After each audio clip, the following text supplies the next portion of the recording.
ఓం శ్రీ గురుభ్యో నమః. ఓం ఆదిత్యాయ విద్మహే సహస్రకిరణాయ ధీమహే తన్నో సూర్య ప్రచోదయాత్. సింహ సంక్రమణ కాలం. సూర్య భగవానుడు సంవత్సరం తర్వాత తన సొంత రాశైన సింహరాశిలో ప్రవేశంతో సింహ సంక్రమణం అనేది ప్రారంభమవుతుంది. ఆగస్టు 16వ తారీఖున నుండి సెప్టెంబర్ 16వ తారీఖు వరకు కూడా సూర్య భగవానుడు సింహరాశిలో ఉండటం వల్ల ద్వాదశ రాశుల వాళ్ళకి ఏ విధంగా ఫలితం ఉండబోతుంది. ఆగస్టు 16వ తారీఖు శుక్రవారం రాత్రి 7:44 నుండి మఖా నక్షత్రం ప్రథమ పాదంలో సూర్యభగవానుడు ప్రవేశంతో సింహ సంక్రమణం ప్రారంభమవుతుంది. మళ్ళీ తిరిగి సెప్టెంబర్ 16వ తారీఖు సోమవారం రాత్రి 7:42 ఉత్తరా నక్షత్ర రెండో పాద ప్రవేశంతో సింహ సంక్రమణం అనేది పూర్తి అవుతుంది. అంటే ఆగస్టు 16వ తారీఖు నుంచి సెప్టెంబర్ 16వ తారీఖు వరకు కూడా సూర్య భగవానుడు సింహరాశిలో సంచారం చేస్తుంటాడు.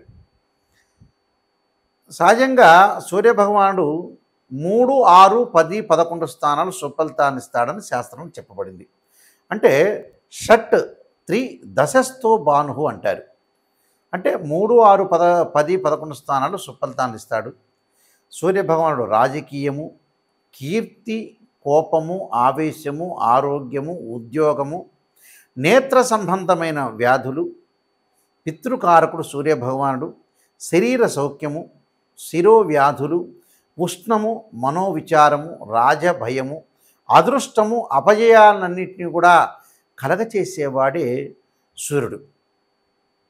అంటే మెడికల్ సంబంధించిన విషయాల్లో కానీ, ఆరోగ్య విషయంలో కానీ, ప్రమాదాలు కానీ ఇవన్నీ కూడా తెలియచేసేవాడు గ్రహము. గ్రహాలకు రారాజు సూర్యభగవానుడు.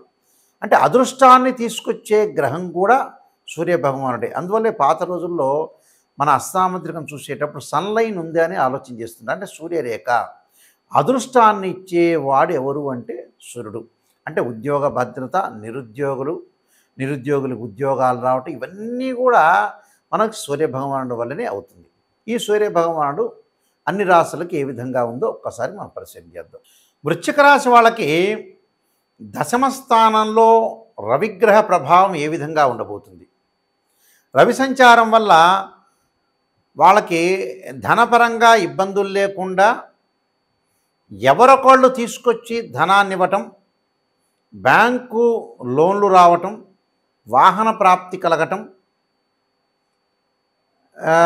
ఆరోగ్యం బాగుండటం, బంధుమిత్రులతోటి సమాగమం, అంటే బంధుమిత్రులతోటి కన్సల్ట్ చేయటం, అంటే ఎవరైతే రిలేటివ్స్ కానీ ఫ్రెండ్స్ కానీ ఉంటారో వాళ్ళతో కన్సల్ట్ చేయటం, వాళ్ళ వల్ల వీళ్ళకి లాభాలు కలగటం, ప్రాఫిట్స్ కలిగే అవకాశం ఉండటం, రాజకీయ వ్యవహారాల్లో జయం కలుగుతుంది.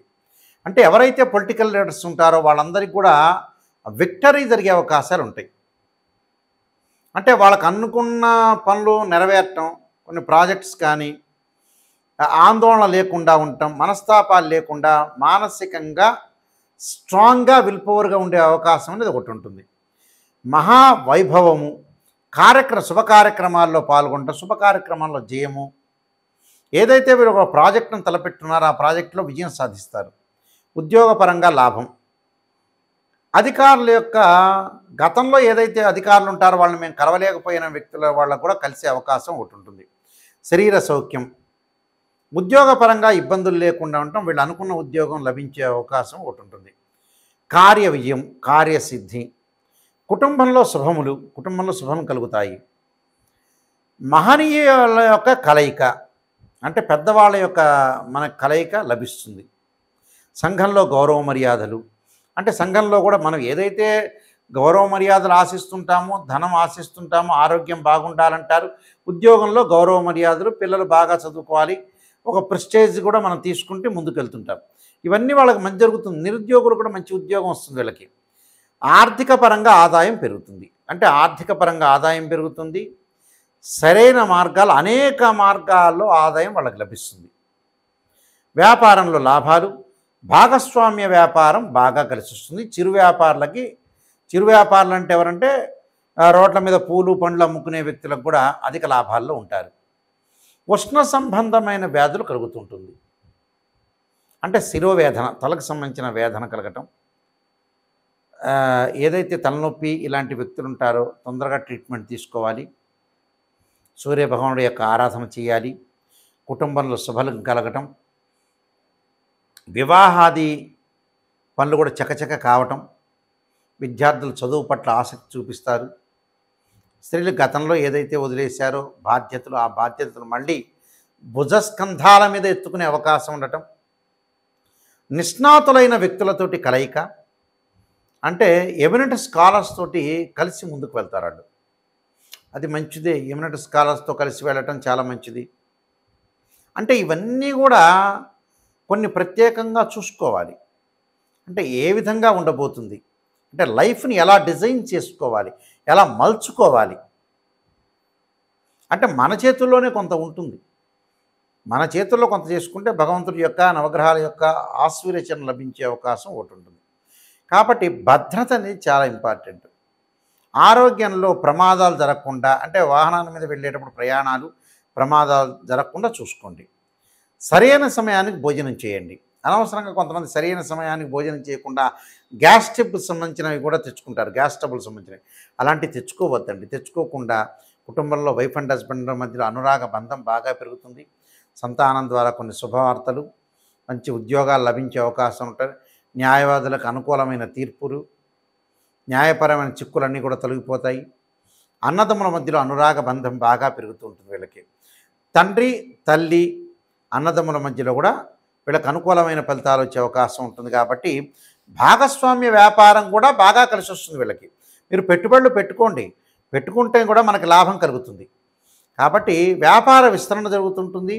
ఏదో కొత్త రకమైన వ్యాపారం చేయాలని ఆలోచన చేస్తుంటారు. సినిమా కళాకారులకు కానీ రాజకీయ పరంగా ఉన్న వ్యక్తులందరికీ కూడా అధిక లాభాలు కలుగుతాయి. సంతృప్తికరమైన జీవితాన్ని సాధిస్తుంటారు. మనకి డబ్బునంత మాత్రాన సంతృప్తికరమైన జీవితం ఉంటుంది అనేది పొరపాటు. కొంతమందికి డబ్బులు ఉంటాయి, అనారోగ్య పాలయ్యే అవకాశాలు ఉంటాయి. అలా కాదు. ఇక ఏమవుతుందంటే సంతృప్తికరమైన జీవితం కలిగే అవకాశాలు ఉంటాయి వృశ్చిక రాశి వాళ్ళకి. అలానే సంతానం ద్వారా శుభవార్తలు, విదేశాలకు వెళ్ళే అవకాశాలు కూడా ఏర్పడతాయి.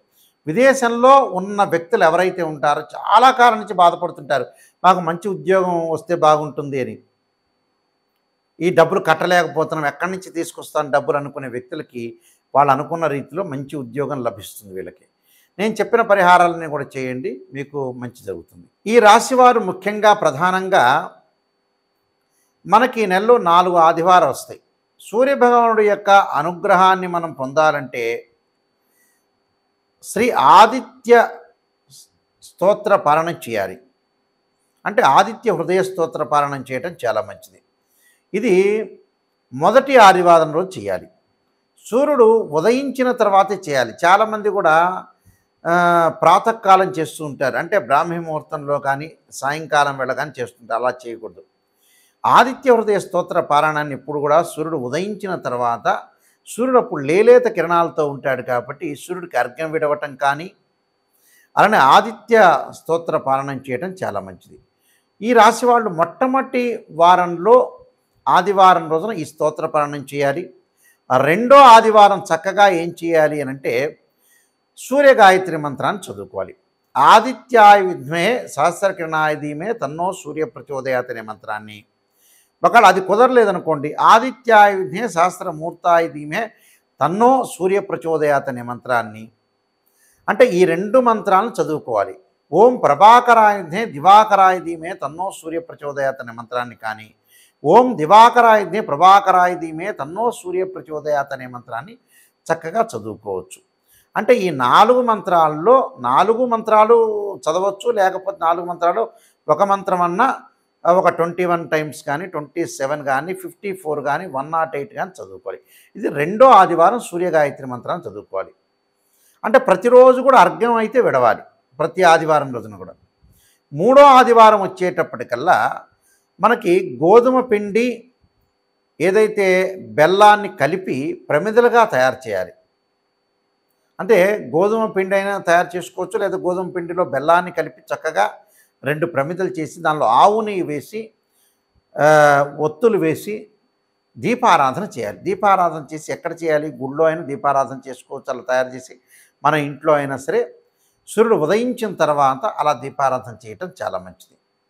అంటే ఆవు నెయ్యితోనే దీపారాధన చేయాలి. చాలామంది కూడా మిగతా ఆయిల్స్ వాడుతున్నారు కానీ ఆవు నెయ్యి కంటే కూడా శ్రేష్టమైనది ఎప్పుడూ కాదు నిజం చెప్పాలంటే.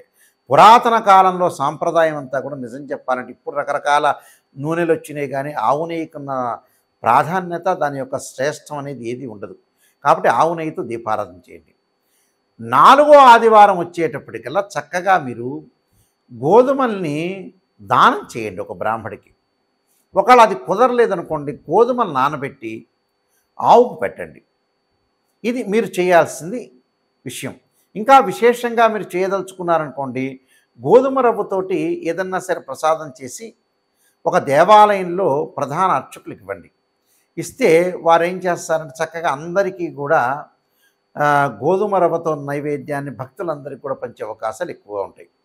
కాబట్టి వాళ్ళందరూ కూడా పంచుతారు. కాబట్టి తప్పకుండా మీరు గోధుమ రవ్వతో శుచిగా శుభ్రంగా ఇంటిలో శుభ్రంగా స్నానం చేసి ప్రసాదాన్ని దానిలో జీడిపప్పు అలానే ద్రాక్ష అంటే కొంత సువాసనలు వెదజల్లేటట్టుగా చేసుకొని చక్కగా ప్రసాదాన్ని చేసుకొని చక్కగా ఒక ఇత్తడి గిన్నెలో చేసుకొని చక్కగా స్టీల్ గిన్నె కాకుండా చేసుకున్న తర్వాత అది దేవాలయంలోకి వెళ్ళి ఇవ్వండి. ప్రధాన అర్చకులు గారు ఉంటారు కదా వారికి ఇచ్చేస్తే వారు నైవేద్యం పెడతారు.